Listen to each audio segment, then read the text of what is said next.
السلام علیکم ورحمۃ اللہ وبرکاتہ۔ دوستو، امید ہے آپ لوگ خیریت سے ہوں گے۔ سوشل میڈیا پر ایک ویڈیو وائرل ہو رہا ہے جس میں دیکھا جا سکتا ہے کہ گجرات کے مشہور عالم دین حضرت مولانا صلاح الدین صاحب سیفی دامت برکاتہم العالیہ لوگوں کو بتا رہے ہیں کہ مطاف وغیرہ میں فوارے والی بوتل سے وضو کر سکتے ہیں، اور حضرت اس کا طریقہ بھی بتا رہے ہیں۔ آئیے ہم لوگ جانتے ہیں کہ آپ فوارے والی بوتل سے وضو ہو جائے گا یا نہیں ہوگا۔ اس بارے میں سب سے پہلے آپ کو عثمانی دارالافتاء کے مفتی محمد عامر عثمانی کا ایک سوال اور جواب نقل کرتے ہیں فتویٰ کی شکل میں جو ہے، جس سے آپ کو معلوم ہوگا کہ فوارے والی بوتل سے وضو کرنے کا جو مسئلہ ہے وہ کیا ہے۔ تو لکھتے ہیں قارئین کرام، ایک ویڈیو واٹس ایپ پر کافی وائرل ہے جس میں گجرات کے مشہور عالم دین حضرت مولانا صلاح الدین صاحب سیفی دامت برکاتہم بتا رہے ہیں کہ مطاف وغیرہ میں اگر وضو ٹوٹ جائے تو وضو بنانے کے لیے باہر آنا پڑتا ہے، جو کافی فاصلے پر ہے، اور پھر باہر آنے کے بعد اندر واپس جانا بھی ایک مشکل مرحلہ ہے۔ لہٰذا اگر کسی کا وضو ٹوٹ جائے تو وہ وہیں بیٹھ کر فوارے والی بوتل سے اس طرح وضو کر لے کہ صرف اعضاء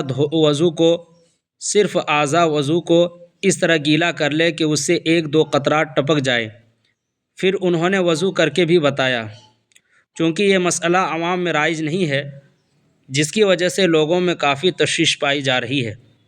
یکے بعد دیگر سوالات آ رہے ہیں، اسی طرح اس کے رد میں بھی تحریریں آ رہی ہے اور موافقت میں بھی۔ چنانچہ ان سب کو دیکھنے کے بعد کچھ باتیں بندے کے ذہن میں آ رہی ہے جنہیں آسان فہم انداز میں لکھنے کی کوشش کی جا رہی ہے۔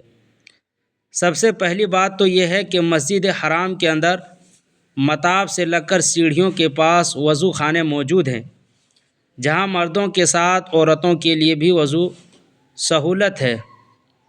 سہولت ہے۔ لہٰذا صحت مند حضرات اس مسئلے پر بالکل عمل نہ کرے، بلکہ وہ وضو ٹوٹنے کی صورت میں ان وضو خانوں میں جا کر فرائض اور سنن و مستحبات کی رعایت کرتے ہوئے وضو بنائیں اور مکمل اجر و ثواب حاصل کریں تاکہ اختلاف سے محفوظ رہیں۔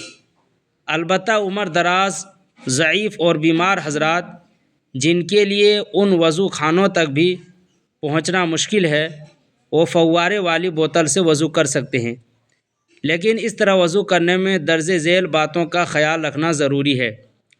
اعضائے وضو 4 ہیں جن کا ذکر قرآن کریم میں ہے۔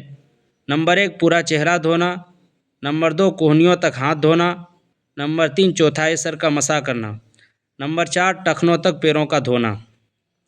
درج بالا 4 اعضاء میں سے ایک پر مسح کا حکم ہے، بقیہ 3 کو دھونے کا حکم دیا گیا ہے، اور شرعاً دھونے کا مفہوم اس وقت تک متحقق نہ ہوگا جب تک کہ کم از کم وضو کے عضو کو ترک کرنے کے بعد اسے 1-2 قطرے نہ ٹپکیں۔ اگر اس قدر بھی تقاطر نہیں ہوا تو دھونے کا فرض ادا نہیں ہوگا۔ مثلاً کسی شخص نے برف وغیرہ سے ہاتھ پیر کو تر کر لیا اور کوئی قطرہ نہیں ٹپکا تو یہ کافی نہیں ہے۔ اسی طرح داڑھی سے متعلق حکم یہ ہے کہ جو بال چہرے کی حدود میں ہوں اور داڑھی اس قدر گھنی ہو کہ اس کے نیچے کی کھال نظر نہ آئے تو وضو میں اس پوشیدہ و چھپی کھال کا دھونا فرض نہیں، لیکن چہرے کی حدود میں جو بال ہوں یعنی تھوڑی کے نیچے تک انہیں دھونا ضروری ہے، اور اگر داڑھی اس قدر گھنی نہیں ہے یعنی اس کے نیچے کی کھال نظر آتی ہے تو اس کھال تک پانی پہنچانا ضروری ہے۔ تاہم اگر کسی نے بلا ضرورت اس طرح وضو کر لیا کہ صرف فرض ادا کیے تب بھی اس کا وضو ہو جائے گا، البتہ سنت سے محرومی ہوگی۔ اللہ تعالی ہم سب کو موقع محل کا دین سیکھنے، سمجھنے اور اس پر عمل کرنے کی توفیق عطا فرمائے، آمین۔ ایک مسئلہ اسی طرح آیا ہے جامعۃ العلوم اسلامیہ علامہ محمد یوسف بن نوری ٹاؤن کا فتوے میں۔ سوال یہ ہے کہ کیا وضو کے اعضاء پہ گیلا کپڑا پھیرنے سے وضو ہو جائے گا؟ جواب: صورت مسئولہ میں صرف گیلا کپڑا اعضائے وضو پر پھیرنے سے وضو نہیں ہوگا۔ وضو میں اعضائے وضو جنہیں وضو میں دھونا فرض ہے، اعضائے وضو پر اتنا پانی بہانا ضروری ہے کہ کم از کم 2 قطرے پانی ٹپک جائے۔ تو ان تمام فتووں سے معلوم ہوا کہ اگر اعضائے وضو سے جس کا دھونا وضو میں فرض ہے تمام سے ایک دو قطرے اگر پانی ٹپک جائے تو وضو ہو جائے گا، ورنہ وضو نہیں ہوگا۔ تو امید ہے آپ لوگوں کو بات سمجھ میں آ گئی ہوگی انشاءاللہ۔